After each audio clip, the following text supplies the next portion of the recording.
IPC में जो शुरू करना है, अध्याय 3 शुरू करना है, यानी कि चैप्टर नंबर आपका 3 शुरू करना है।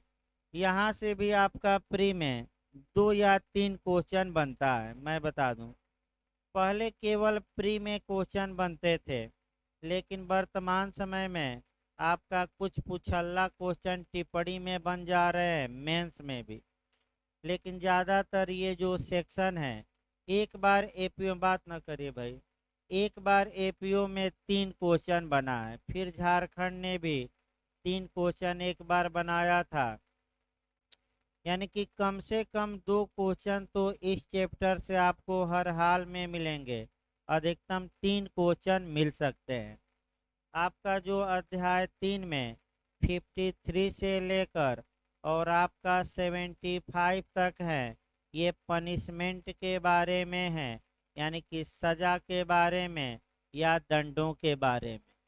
अर्थात आईपीसी के तहत जितने अपराध दिए गए हैं, किसी अपराध के अभियुक्त को इन अपराधों के लिए कौन कौन सी सजाएं दी जा सकती हैं, इस बात का वर्णन आपका इस चैप्टर में मिलेगा। अब पहला क्वेश्चन ये है कि आखिर दंड होता क्या है, दंड क्यों दिया जाता है, कौन कौन से दंड के प्रकार हैं, कौन अप्रकार नहीं है, ये सभी क्वेश्चन आपका पूछा जाता है। तो पहले इसकी भूमिका हम देख लेते हैं, और आपका प्रयास ये करिए कि भूमिका से भी 2-4 क्वेश्चन निकल जाए। तो भूमिका ये है कि दंड होता क्या है। तो दंड को कहीं परिभाषित नहीं किया गया है, पनिशमेंट को कहीं डिफाइन नहीं किया गया। तो दंड का मतलब किसी व्यक्ति को शारीरिक प्रताड़ना देना, जो शाब्दिक अर्थ होता है, किसी व्यक्ति को शारीरिक प्रताड़ना देना या उसकी संपत्ति से उसे वंचित कर देना। यानी कि इसका मतलब ये हुआ कि या तो दंड में शरीर को प्रताड़ना दी जाती है, यानी कि शारीरिक स्वतंत्रता पर प्रतिबंध लगा दिया जाता है। यहाँ प्रताड़ना का मतलब हुआ कुछ दशाओं में आपका जीवन ही छीन लिया जाता है, ये भी प्रताड़ना में ही शामिल है। या किसी व्यक्ति को उसकी प्रॉपर्टी से वंचित कर दिया जाए, यानी कि उसकी चल और अचल संपत्ति को अटैच कर लिया जाए, जब्त कर लिया जाए, कुर्क कर लिया जाए और कुर्क करके बेचवा दिया जाए और पैसा ले लिया जाए, इसको हम कहते हैं ऐसे व्यक्ति की संपत्ति से उसको क्या कर देना, वंचित। जहाँ तक दंड की बात है, प्राचीन काल में तमाम प्रकार के दंड प्रचलित थे, लेकिन जैसे जैसे समाज का विकास होता है, जो दंड का स्वरूप है वह बदलता गया।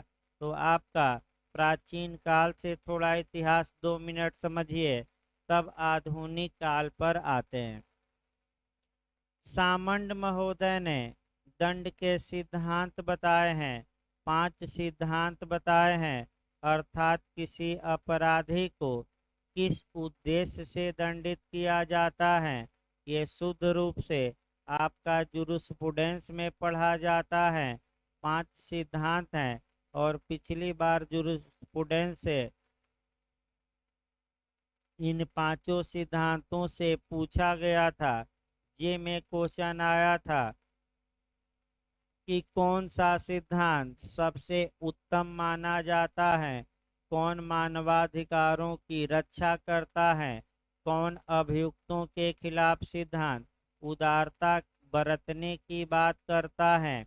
तो ऐसी दशा में जो रिफॉर्मेटिव थ्योरी है, सुधारात्मक सिद्धांत हैं या उपचारात्मक सिद्धांत हैं, रिफॉर्मेटिव थ्योरी है, वो सबसे अच्छा या उत्तम मानी जाती हैं। जे में ये क्वेश्चन 2018 मैंने इसके पहले वाले में आया था।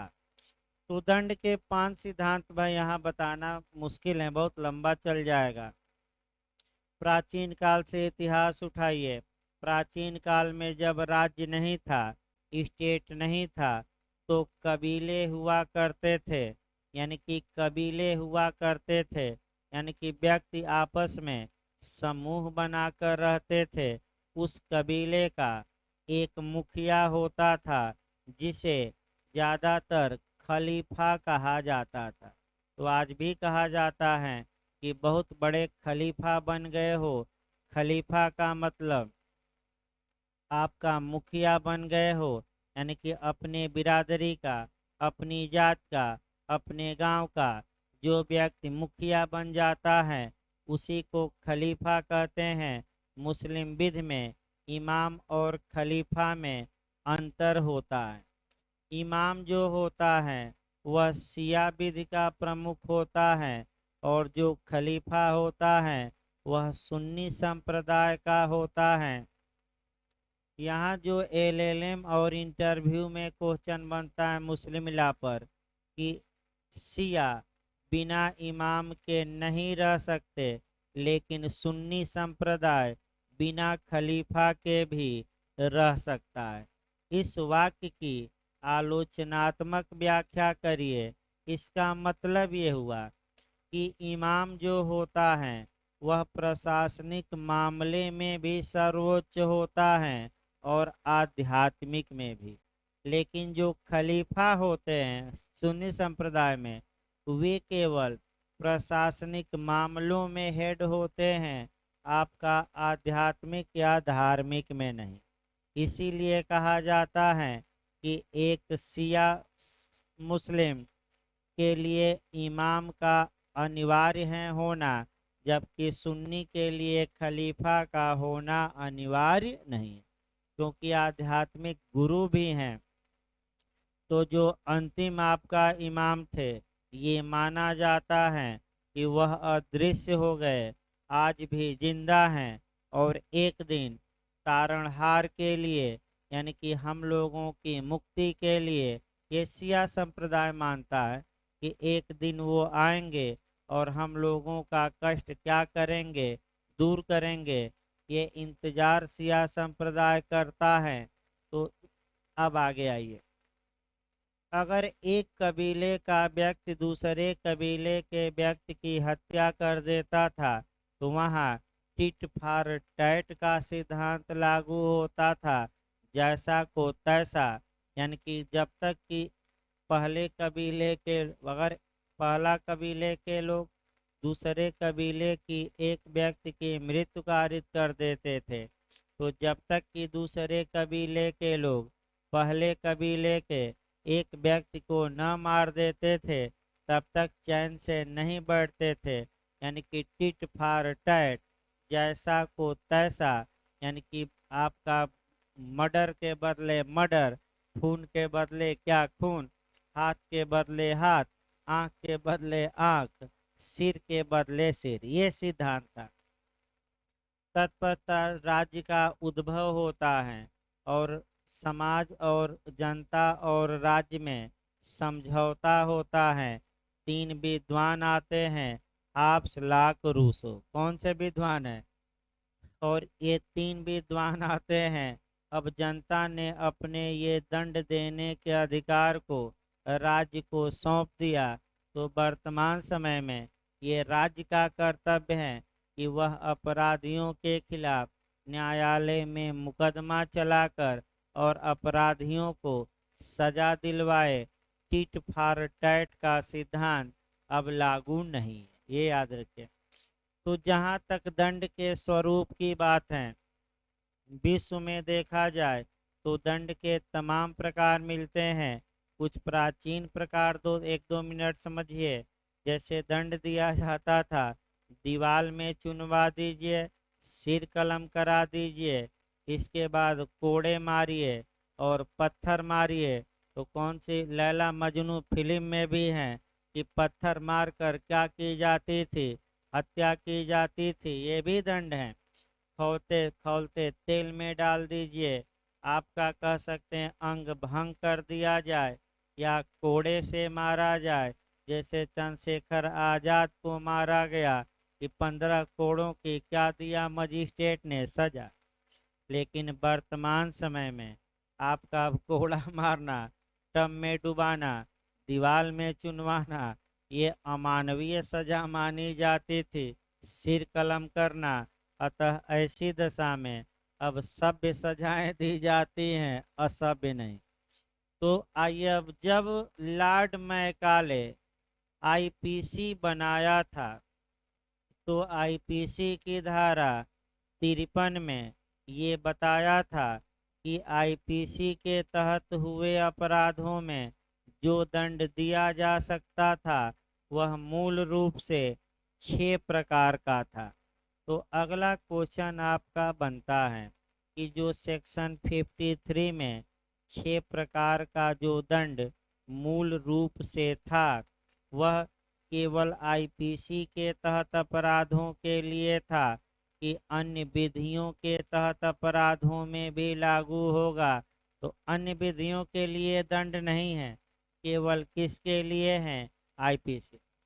यानी कि आईपीसी की धारा 107 से लेकर 511 तक में जितने अपराध दिए गए हैं, उन अपराधों में दंड दिए गए हैं, वे जो दंड के मूल रूप से प्रकार थे वह आपका 6 प्रकार के थे जब आईपीसी बनी थी। अब यहाँ जो आपका पूछा जाता है कि 6 प्रकार का जो दंड था वह मूल रूप से, लेकिन वर्तमान में एक प्रकार का जो दंड है वह रिपील कर दिया गया है, निरसित कर दिया गया है, समाप्त कर दिया गया है, और वह था काला पानी, देश निकाला या आजीवन निर्वसन। यानी कि जीवन भर कहाँ रहिए? दूसरे देशों में रहिए।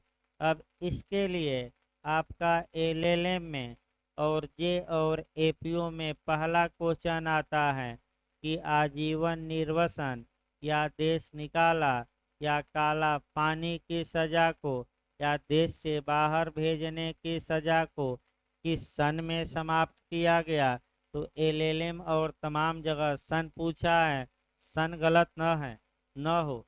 1949 में, यानी कि 1949 में। तो वर्तमान समय में कितने सजा के प्रकार दिए गए हैं? 5। पांचों देखिए, आपका मृत्यु दंड है, आजीवन कारावास है, आजीवन निर्वसन था जो समाप्त हो गया। तीसरा अब हुआ कारावास, जो 2 भांत का हो सकेगा, या तो सादा या कठोर या सश्रम। सादा में जेल में काम नहीं कराया जाएगा, कठोर में करवाया जाएगा। इसके बाद संपत्ति की जब्ती, यानी कि फॉर फ्यूचर ऑफ प्रॉपर्टी, और अंतिम है फाइन या जुर्माना। तो एक सामान्य क्वेश्चन बनता है कि आईपीसी की धारा 53 के तहत कौन दंड का प्रकार नहीं है? देखिए क्या क्या दिया है। मृत्युदंड, संपत्ति की जब्ती, जुर्माना, कोड़े मारना। एक बार ये ऑप्शन दिया, तो कौन दंड का प्रकार अब नहीं है? और इसी में दे दे आजीवन निर्वसन, तो कौन मारेंगे? खौलते तेल में डाल देना, ये भी नहीं है। आपका पत्थर मारना, ये भी नहीं है। ये सब अब अंग भंग कर देना, ये भी दंड के प्रकार नहीं है। तो वर्तमान में कितने प्रकार बचे हैं? 5। पहला प्रकार शुरू किया जाए, आपका मृत्युदंड। यही थोड़ा समय लेगा, आपका एक लेक्चर पूरा डेथ सेंटेंस पर ले लेता है, लेकिन ये भी है कि एक क्वेश्चन कहीं गया नहीं है। आइए मृत्युदंड देखा जाए। पहली जो सजा है वह सबसे बड़ी सजा है, डेथ सेंटेंस या मृत्युदंड देना। मृत्युदंड का मतलब हुआ जीवन को समाप्त कर देना, जीवन को समाप्त कर देना, प्राण को हर लेना या लाइफ को ख़त्म कर देना। यानी कि आपका कह सकते हैं प्राण को क्या कर लेना? हर लेना। तो यहाँ आपका जो नियम है क्या मृत्युदंड देना संविधान के तहत कॉन्स्टिट्यूशनल होगा कि अनकॉन्स्टिट्यूशनल? यानी कि इसका मतलब ये हुआ कि क्या भारत में जो मृत्युदंड की सजा दी जाएगी वह वैध होगी कि अवैध, यानी कि कॉन्स्टिट्यूशनल होगी कि अनकॉन्स्टिट्यूशनल? तो सबसे पहले आपको उठाना है ये भारतीय संविधान का आर्टिकल 21, यहीं से उठाइएगा। देखिए क्या कहा गया है कि किसी व्यक्ति के जीवन और दैहिक स्वतंत्रता, जीवन मतलब प्राण लाइफ, और दैहिक मतलब शारीरिक, शारीरिक स्वतंत्रता से वंचित किया जा सकता है विधि द्वारा स्थापित प्रक्रिया से, अन्यथा नहीं। यानी कि किसी व्यक्ति के प्राण को लिया जा सकता है, किसी व्यक्ति के जीवन को छीना जा सकता है, लेकिन मनमाने तरीके से नहीं, बल्कि किस तरीके से? विधि द्वारा स्थापित प्रक्रिया। यानी कि लाख बड़ा अपराधी हो, जघन्य से जघन्य अपराध किया हो, पुलिस को ये पावर नहीं है कि वह खुद ही उसकी जान ले ले। हमारे यहाँ आपका रूल ऑफ लॉ है, विधि का शासन है, उसके खिलाफ कोर्ट में मुकदमा चलेगा। कोर्ट जब ये मान लेगा कि ये दोषी हैं, कोर्ट मृत्युदंड की सजा देगा, तभी आपका कह सकते हैं किसी व्यक्ति के प्राण को छीना जा सकता है। तो बताइए मृत्युदंड देना वैध भारत में है कि अवैध है? वैध है। और किस अनुच्छेद से कवर होगा? 21 से छीना जा सकता है, मनमाना लेकिन नहीं। दूसरा नियम देखिए, आखिर जब अब एक एक करके पहले आपका आईपीसी नहीं, पहले आपका कॉन्स्टिट्यूशन हो गया, तो सीआरपीसी में पहले निपटा दिया जाए। जहाँ जहाँ मृत्युदंड का प्रावधान किया गया है उसके बारे में संबंधित प्रावधान, वहाँ वहाँ आपका पहले सीआरपीसी को निपटा दिया जाता है। तो पहला क्वेश्चन आता है कि मृत्युदंड की सजा देने का हक किसको है, जुरिडिक्शन किसको है, अधिकारिता किसको है? तो पहले न्यायालय कवर कर लीजिए। एक तो आपका उच्चतम न्यायालय को है कि विधि द्वारा विहित कोई भी दंडादेश दे सकता है, मृत्युदंड भी दे सकता है, कहीं कोई पुष्टि की आवश्यकता नहीं है। दूसरा, हमारे उच्च न्यायालयों को अधिकारता प्राप्त है कि वह मृत्युदंड दे सके। अगर उच्च न्यायालय ने मृत्युदंड दे दिया है किसी अभियुक्त को, तो भले अपील वह सुप्रीम कोर्ट में न करे, मृत्यु पर फांसी पर लटकाया जा सकता है। ये आवश्यक नहीं है कि वह व्यक्ति अपील सुप्रीम कोर्ट में करे। यानी कि हाई कोर्ट ने मृत्युदंड दे दिया, 3 माह का समय है अपील का, अभियुक्त ने अपील नहीं किया, तो अब डेथ वारंट जारी होगा, ब्लैक वारंट जारी होगा, अभी हम बताएंगे, काला वारंट जारी होगा, और फांसी पर क्या किया जाएगा? लटका दिया जाएगा। अगला देखिए अब, तो हाई कोर्ट भी दे सकता है। अब हाई कोर्ट दे सकता है तो भाई सुप्रीम कोर्ट के लिए तो कोई अनुच्छेद नहीं, धारा नहीं। ये माना जाता है कि भारत के जितने कानून हैं वह उन सभी कानूनों के तहत सुप्रीम कोर्ट को क्या है? पावर। कहीं लिखने की आवश्यकता नहीं है किसी धारा में। लेकिन हाई कोर्ट और लोअर कोर्ट के बारे में लिखा गया है। तो उच्च न्यायालय विधि द्वारा विहित कोई भी दंडादेश दे सकता है, मृत्यु दंडादेश भी दे सकता है, अर्थात डेथ सेंटेंस भी दे सकता है। ये सीआरपीसी की धारा याद रखिएगा 28, यानी कि पहला कोरिलेशन हुआ। सीआरपीसी की धारा 28 के तहत उच्च न्यायालय मृत्युदंड दे सकता है कि नहीं? दे सकता है। क्या सुप्रीम कोर्ट द्वारा पुष्टि की आवश्यकता है कि नहीं? नहीं है। अब हाई कोर्ट के बाद लोअर कोर्ट आ जाइए। लोअर कोर्ट में 2 न्यायालय हैं जो फांसी की सजा देने का हक रखते हैं। ये भी मामला जाएगा सीआरपीसी की धारा 28 में ही। फिर याद रखिए, धारा पकड़े रहिए। सीआरपीसी की कौन सी धारा? 28। सत्र न्यायालय और अपर सत्र न्यायालय, यानी कि फिर एक बार याद रखिए, कोर्ट ऑफ सेशन और एडिशनल कोर्ट ऑफ सेशन, यानी कि सत्र न्यायालय और अपर सत्र न्यायालय, ये दो को पावर है निचले न्यायालयों को सीआरपीसी की धारा 28 के तहत ये डेथ सेंटेंस दे सकें। लेकिन लग गया तो भाई आप शाम को ही बताया गया था, एक केस के माध्यम से लेकिन लगाया जाए, और यहाँ 5-6 धाराएं सीआरपीसी की निपटानी है। देखिए कोरिलेट करके चल रहा है, एक लेक्चर कम से कम लग जाएगा इसमें मृत्यु दंड पर। इसके बाद आपका छोटी छोटी धाराएं हैं, लेकिन प्रयास ये करिए कि भले 1 घंटा लग जाए, एक या दो क्वेश्चन कहीं गया नहीं है, जितना कोरिलेट किया जाएगा।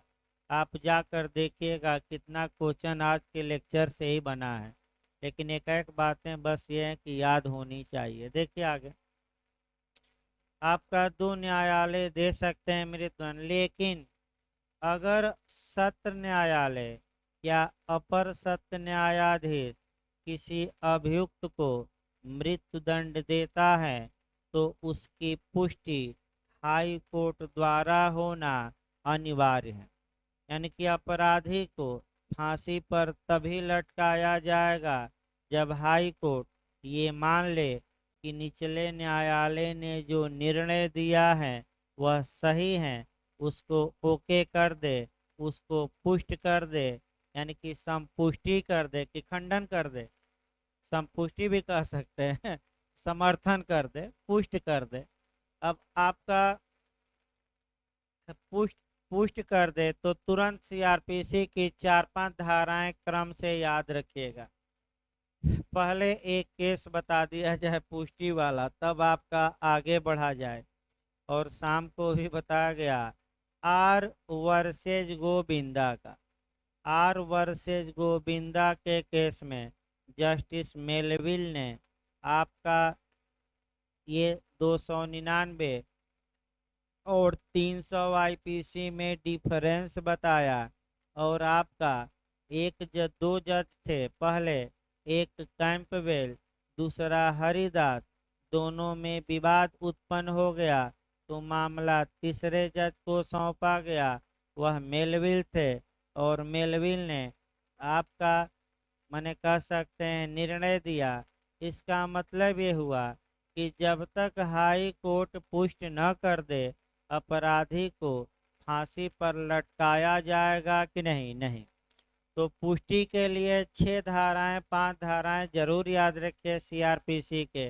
पुष्टि के लिए सत्र न्यायालय की धारा के तहत भेजता है हाई कोर्ट को, तो सीआरपीसी की धाराएं, एक क्वेश्चन यहाँ से बनता है, सीआरपीसी की धारा के तहत 366।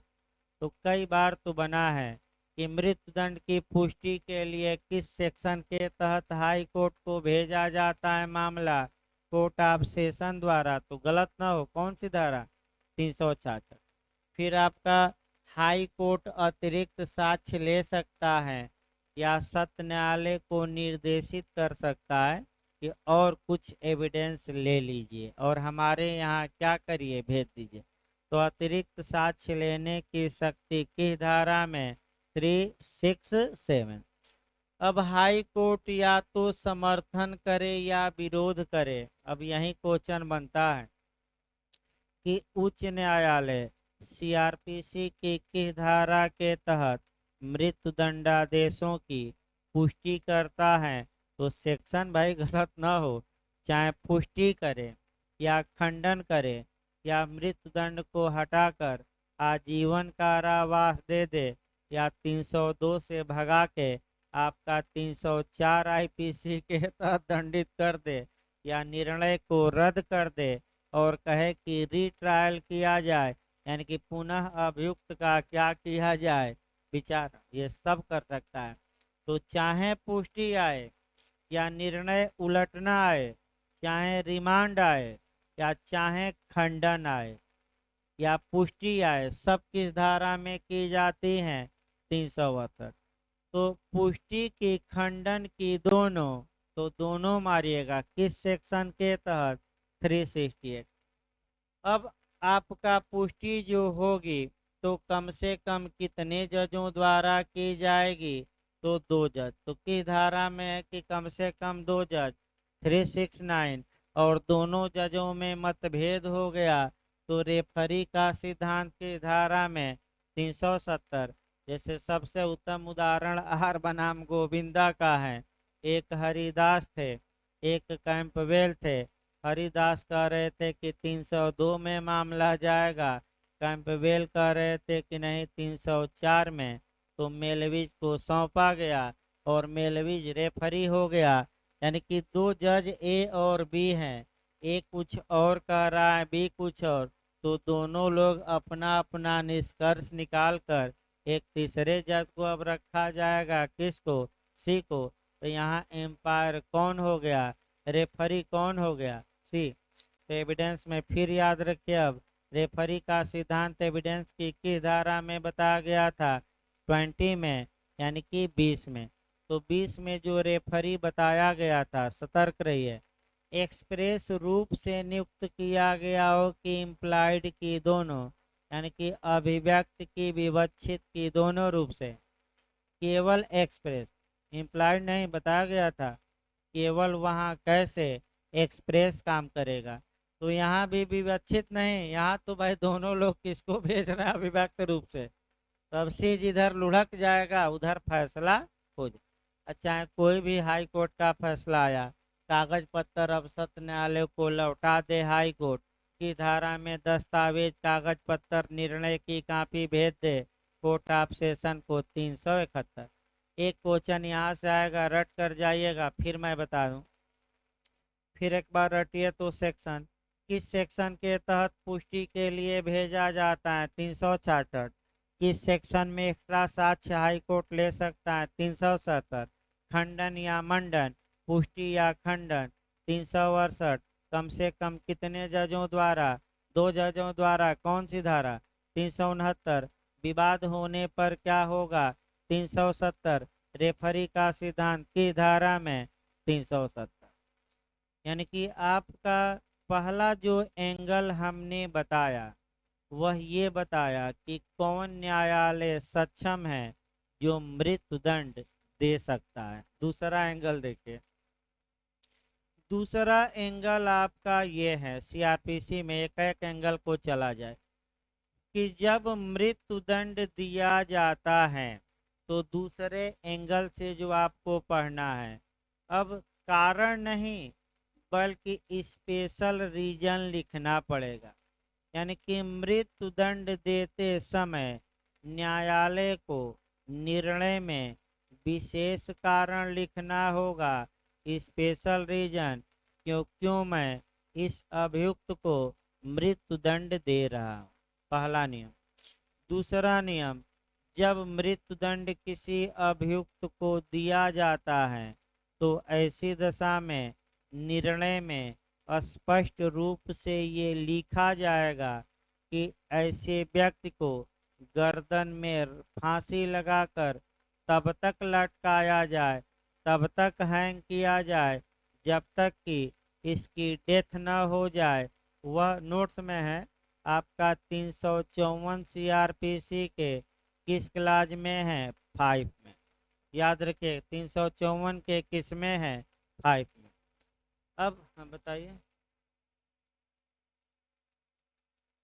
हाँ, जा कहाँ? जेल में रहेगा कि जाएगा कहाँ? अभियुक्त कहाँ बुलाए?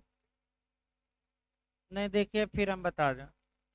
हाई कोर्ट पुष्टि, सत्र न्यायालय हाई कोर्ट को मामला पुष्टि के लिए भेजना बाध्यकारी है, विवेक नहीं है। हाँ, अभियुक्त अपील करे या न करे तो 3 माह समय रहता है अपील का। तो 3 माह तक अभी मामला शांत रहेगा हाई कोर्ट में। अगर अभियुक्त इधर से अपील कर दिया और इधर से कोर्ट ऑफ सेशन ने भेजा तो दोनों मामले मर्ज हो जाएंगे, एक साथ सुनवाई होगी। अगर अभियुक्त अपील नहीं करता है तो जो पुष्टि के लिए भेजा गया है उस पर तो सुनवाई होगी ही। दोनों को मर्ज, देखिए फिर एक बार देखिए, वहीं तो बताया गया जो पुष्टि के लिए भेजा गया ये अभी अस्थिर पड़ा रहेगा 3 माह तक, कोई सुनवाई नहीं। क्यों? क्योंकि अभियुक्त 3 माह के अंदर उस मामले में हाई कोर्ट में क्या कर सकता है, अपील। तो अपील नहीं किया तो 3 माह बाद ये शुरू हो गया।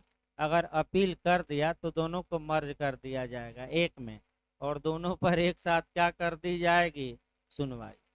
अपील किया तब, नहीं किया तो भाई पुष्टि पर तो सुनवाई होना अनिवार्य ही है। अपील कर दिया तब मैं बता रहा हूँ दोनों को क्या किया जाएगा। इसीलिए तीन, हाँ नहीं, अपील अगर किया जाता है तो अभियुक्त ही करता है, तो पहले अभियुक्त को सुना जाता है। अभियुक्त कहाँ आता है, उसका अधिवक्ता बहस करता है तो उनको सुना जाएगा, फिर अभियोजन को सुना जाएगा। यहाँ अभियुक्त को पहले मौका दिया जाएगा, जो हाँ 3 माह तक रोका जाएगा। 300 डिटेल में चलेगा तब बताया जाता है। अगला देखिए भाई आपका, अगला हम एंगल बता रहे थे कि डेथ वारंट अब निकलवाइए, यहाँ से भी क्वेश्चन बनता है। देखिए जो डेथ वारंट निकलता है यानी कि मृत्यु दंड के निष्पादन का वारंट, इसको हम कहते हैं ब्लैक वारंट। याद रखिए आसान भाषा में काला वारंट। काला वारंट माने जीवन को समाप्त करने वाला वारंट। तो जो ये ब्लैक वारंट या डेथ वारंट निकलता है, ये आपका जो न्यायालय पहली बार सजा दिया था वह निकालता है, हाई कोर्ट सुप्रीम कोर्ट नहीं निकालता। जैसे कि सत्य न्यायालय ने मृत्यु दंड दिया, मामला हाई कोर्ट पहुंचा, हाई कोर्ट से सुप्रीम कोर्ट पहुंचा, फिर आपका तिथि निर्धारित करना है कि किस तारीख को इसे फांसी दी जाए, डेथ वारंट निकालना है, तो हाई कोर्ट सुप्रीम कोर्ट नहीं, ये जिस न्यायालय ने सबसे पहले सजा दी थी यानी कि कोर्ट ऑफ सेशन निकालेगा।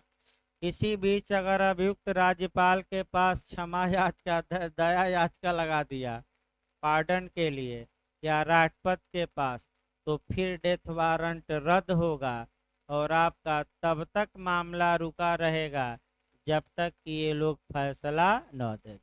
फिर ये लोग क्षमादान इनकार किए तो फिर डेथ वारंट निकाला गया, तो फिर क्षमादान की इनकारी को जाकर सुप्रीम कोर्ट में चुनौती दीजिए, क्योंकि राष्ट्रपति द्वारा क्षमादान देना या इनकार करना अब जुडिशियल रिव्यू के अधीन है। इसीलिए आप वर्तमान में देखिए कि जितने मृत्युदंड के मामले हैं अब सुप्रीम कोर्ट रात में भी सुनवाई कर रहा है। डेथ वारंट निकल गया, अब ये है कि भाई कल सुबह इनको 5 या 4 बजे फांसी होनी है, 5 बजे, तो आप देखते होंगे कि शाम को जैसे ही राष्ट्रपति ने दया याचिका खारिज की वैसे ही अभियुक्त का अधिवक्ता सुप्रीम कोर्ट मूव करता है, पूरी व्यवस्था होती है। रात में 2-3 बजे आते हैं जज साहब, बहस होती हैं और 4 बजते बजते 3:30-4 बजे तक मामला निपटता है। तो इधर फांसी की तैयारी हो रही है, जल्लाद पूरी तरह क्या है, तैयार। पूरा जेल में रात भर हलचल मची है कि आज फांसी देना है, उधर सुप्रीम कोर्ट में हलचल मची है कि फांसी क्या किया जाए, रुकवा दिया जाए। 5 बजे फांसी देना है, 4-4:30 बजे तक कुछ अभी कोई क्लियर नहीं है कि फांसी पर चढ़ेगा कि नहीं चढ़ेगा। और जैसे ही सुप्रीम कोर्ट द्वारा पिटीशन खारिज, वैसे ही रास्ता साफ। आधा घंटा बाद क्या किया जाता है, जो 2-3 फांसियां वर्तमान में दी गई पिछली, आपका यही हो रहा है। इसलिए रात में कोर्ट खुलता है कि एक बार जब जीवन का हरण कर लिया जाएगा तो उसे रिवोक नहीं किया जा सकता, जीवन वापस नहीं लाया जा सकता। और आपका अभियुक्त का यह अधिकार है कि अंतिम सांस तक वह लड़े, और अपना बचाव करता रहे, सुप्रीम कोर्ट इनकार नहीं कर सकता। हर हाल में उसे क्या होगा, सुना जाएगा। अब वकील नहीं है तो सरकार ही वकील न्यायालय मुहैया कराएगा, सरकार से ही पैसा वह वकील साहब लेंगे और सरकार के ही खिलाफ आग उगलेंगे सुप्रीम कोर्ट तक। और पैसा कौन देगी लड़ने के लिए, सरकार।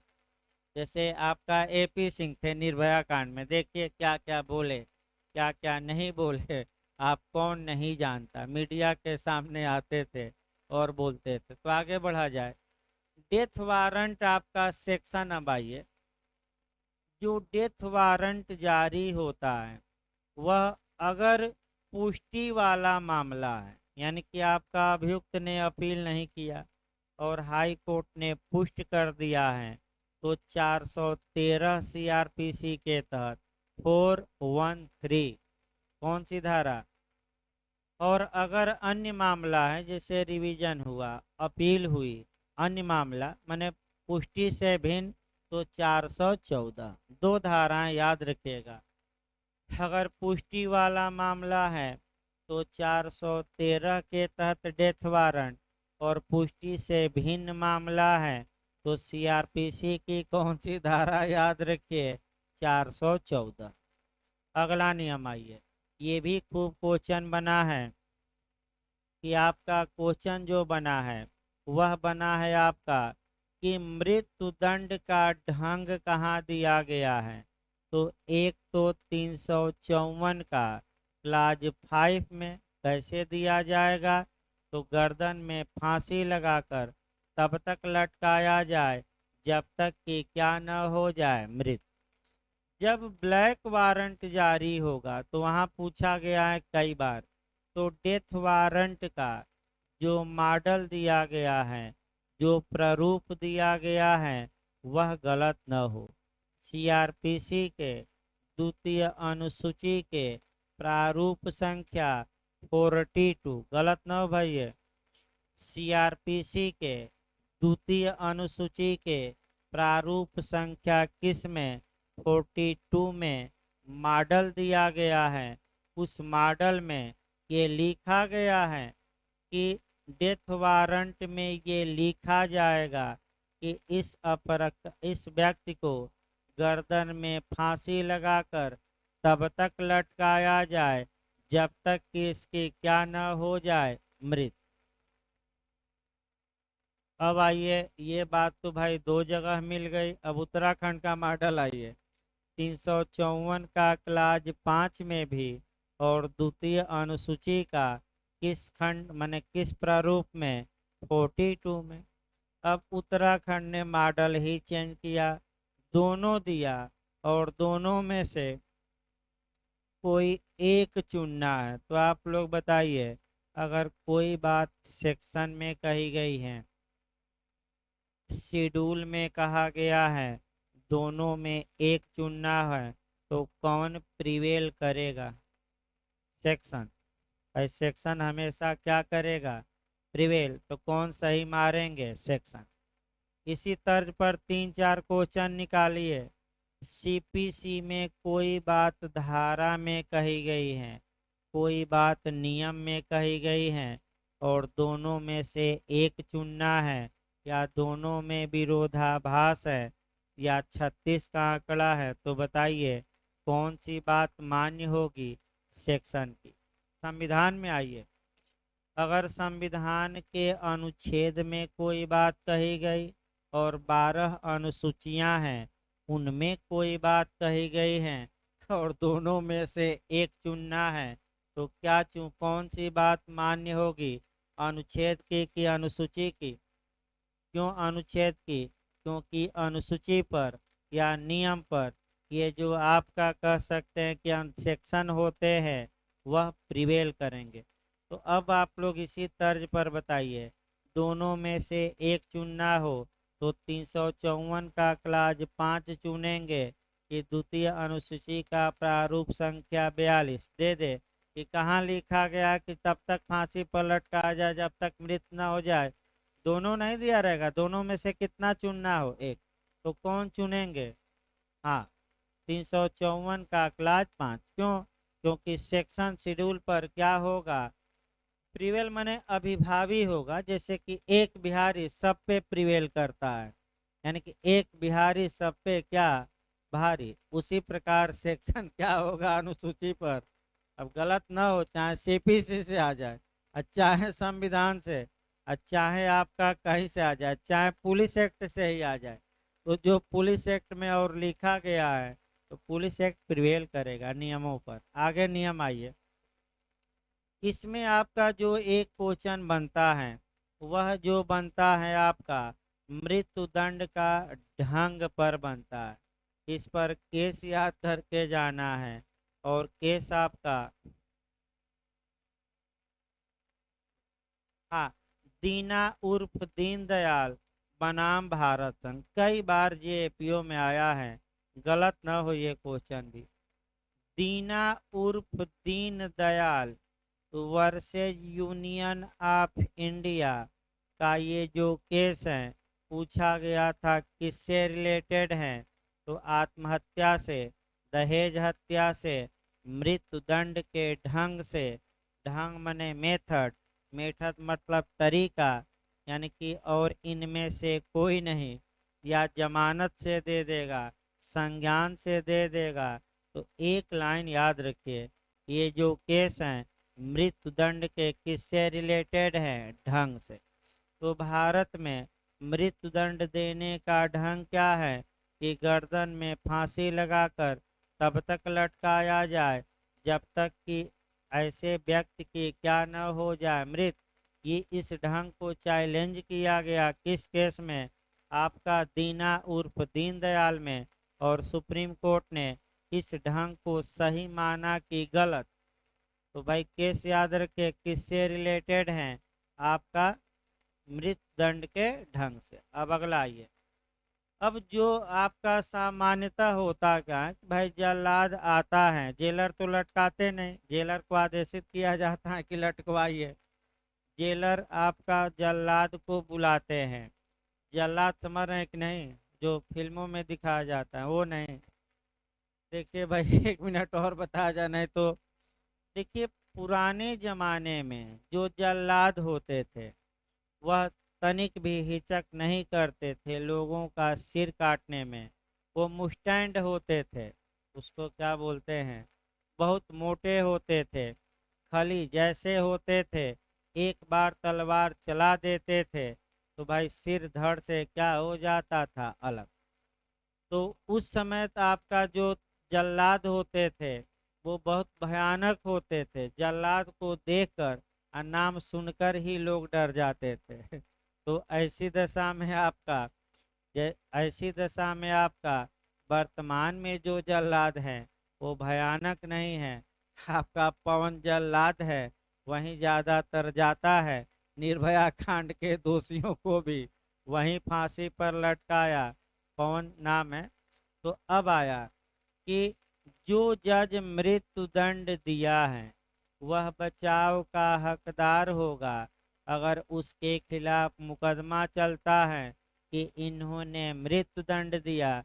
तो आईपीसी की 2 धाराएं अब याद रखिए। जज साहब जो फांसी की सजा दिए हैं तो न्यायिक कार्य को किस धारा में आईपीसी में बचाव दिया गया है, 77 में, यानी कि जज साहब बचेंगे 77।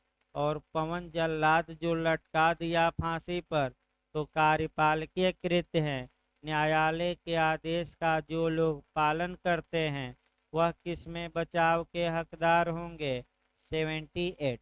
तो डायरेक्ट तो पूछा जाता है जल्लाद किस धारा में बचाव का हकदार होगा, 78। अब अगला नियम आइए। मृत्युदंड कैसे मामलों में दिया जाना चाहिए। अब इस पर आपका केस बनता है, फिर केस याद करना पड़ेगा।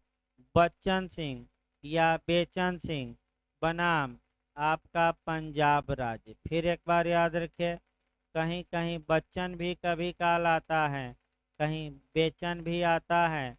तो बच्चन सिंह बनाम स्टेट ऑफ पंजाब में आपका उच्चतम न्यायालय ने ये बताया कि जो मृत्युदंड है rarest of the rare cases, English version जरूर याद रखिए, हिंदी में खूब भरमा देगा, समझ में ही नहीं आएगा ऐसा शब्द बोल देगा।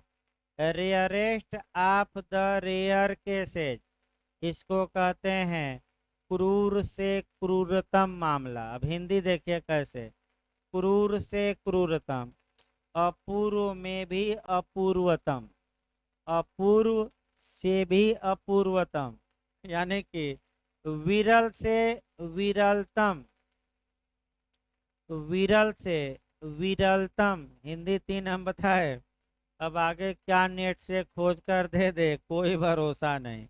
अर्थात इसका मतलब एक लाइन हुआ कि जहां क्रूरता की हदें पार कर दी गई हो उस मामले में मृत्युदंड दिया जाना चाहिए। और ये किस केस में बताया गया, आपका बच्चन, याद रखिएगा गलत ना हो। अगला आइए, मृत्युदंड कहाँ दिया जाएगा, अब प्लेस पर आता है मामला। तो मृत्युदंड जो दिया जाएगा आपका माने जेल की चार दीवारी में दिया जाएगा कि पब्लिक के सामने खड़ा करके दिया जाएगा, जैसे कि अफगानिस्तान और सऊदी अरब इत्यादि में होता है। पब्लिक के सामने गोली मार दीजिए, आपका हत्या कर दीजिए, लाश को हेलीकॉप्टर से घुमाइए या चौराहे पर टांग दीजिए, ये सऊदी अरब इत्यादि में होता है, अफगानिस्तान में। लेकिन ये भारत है, भारत में आपका कह सकते हैं कि मानवाधिकार हैं, मानवाधिकार है मतलब हमारा संविधान है, रूल ऑफ लॉ है। और इस पर केस याद रखिए, आपका अटॉर्नी जनरल ऑफ इंडिया बना महालक्ष्मा देवी, लक्ष्मा देवी का केस याद रखिएगा। ठीक है, तो पूरा केस क्या है नोट्स में भाई, एक बार नोट्स में देखिए तो लिखा है केस भाई, पूरा वाक्य देखिए तो इसका पूरा केस का नाम लक्ष्मा देवी है ना। हाँ, लक्ष्मा देवी का केस याद रखिए। लक्ष्मा देवी के केस में उच्चतम न्यायालय ने यह निर्णय दिया कि भारत में पब्लिक प्लेस पर मृत्युदंड देना अनुच्छेद 21 का वायलेशन माना जाएगा।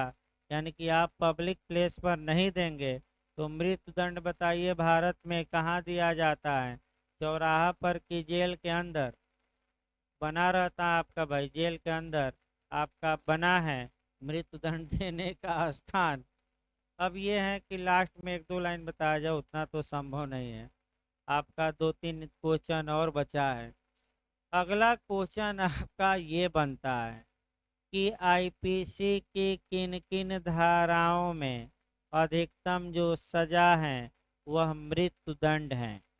अब यहाँ या तो एक सेक्शन बन जाता है या दो दो सेक्शन का ग्रुप बनता है या आपका उपर्युक्त सभी।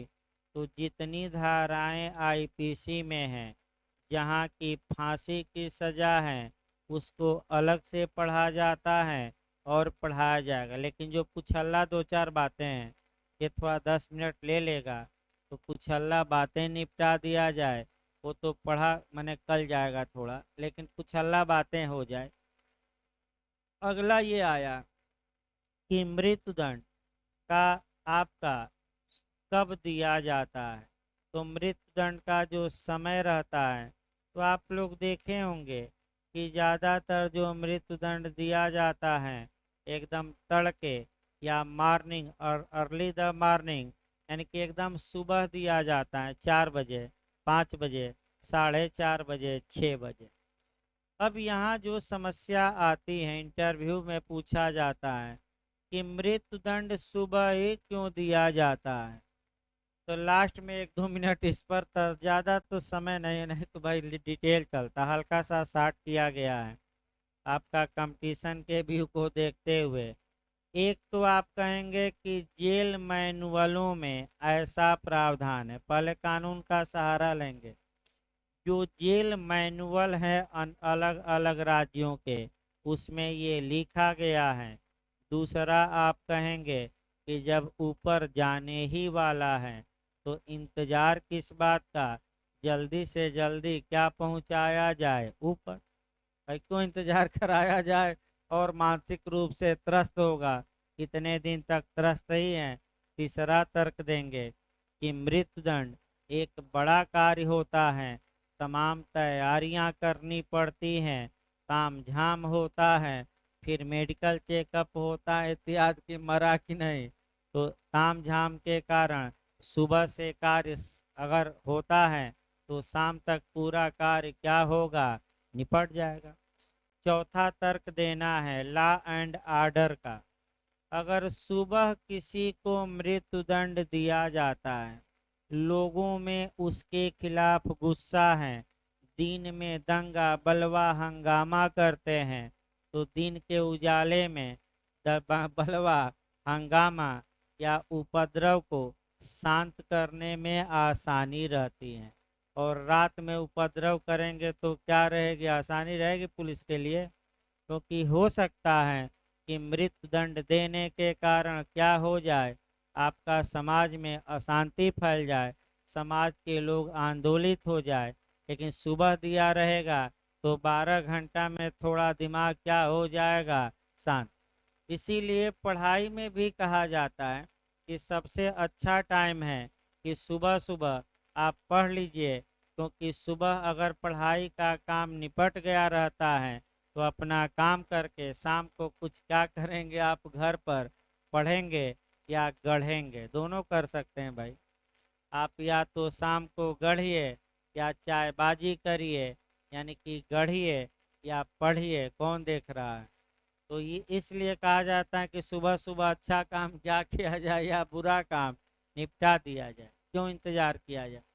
ये कुछ तर्क हैं जिस तर्क के आधार पर सुबह क्यों फांसी दी जाती है, ये आपका क्योंकि मेडिकल चेकअप इत्यादि कार्य होता है। अब लास्ट की बात आई, देखिए आपका सरकार चाहे तो लाश देने से घर वालों को इनकार कर सकती है, मैं बता दूं। और आपका एक जो अभी भी विवाद चलता रहता है अफजल गुरु का, जिन्हें फांसी दी गई संसद हमले के षड्यंत्र में, आपका 121 आपका आईपीसी 34 तमाम लगी थी, और आज तक लाश उनकी सरकार ने घर वालों को नहीं दिया। लेकिन मृत्युदंड देने के बाद ये जरूर नियम है कि भले जेल में ही दफना दिया जाए कब्रिस्तान में, लेकिन मृतक का अंतिम संस्कार उसके धर्म के अनुसार ससम्मान किया जाए। इस प्रकार भाई आपका क्यों सुबह दिया जाता है, अल्लाह देने से सरकार इनकार कर सकती है, मैं फिर बता दूं, ये नहीं कहेगा कि दे सकती हैं। और इसका उदाहरण भी है, आपका अफजल गुरु की लाश आज तक नहीं दी गई, खूब हंगामा लोग किए लेकिन नहीं दी गई, क्योंकि हो सकता है कि उससे भी क्या फैल सकती है, अशांति। भाई अशांति फैलती है, लाश गई तो लाखों लोग एकत्रित हो गए, उसके बाद जब भीड़ एकत्रित हो जाती है तो जो विवेक बुद्धि है क्या होता है, उसी समय मर जाता है। भीड़ क्या कर बैठे, कोई भरोसा नहीं, जैसे अग्निवीर कर दिए, पूरा ट्रेन उन जला दिए। तो रेस्ट ले लीजिए, तो भाई कॉन्ट्रैक्ट चलेगा आपका 10 मिनट बाद, 10 मिनट का ब्रेक रहेगा भाई, फिर संविधान नियम 45 मिनट चलेगा, मैंने 12 बजे तक की क्लास चलाया जाएगा। तो कल आपका वही धाराएं बतानी है, उसके बाद आपका अन्य दंड कम समय लेगा।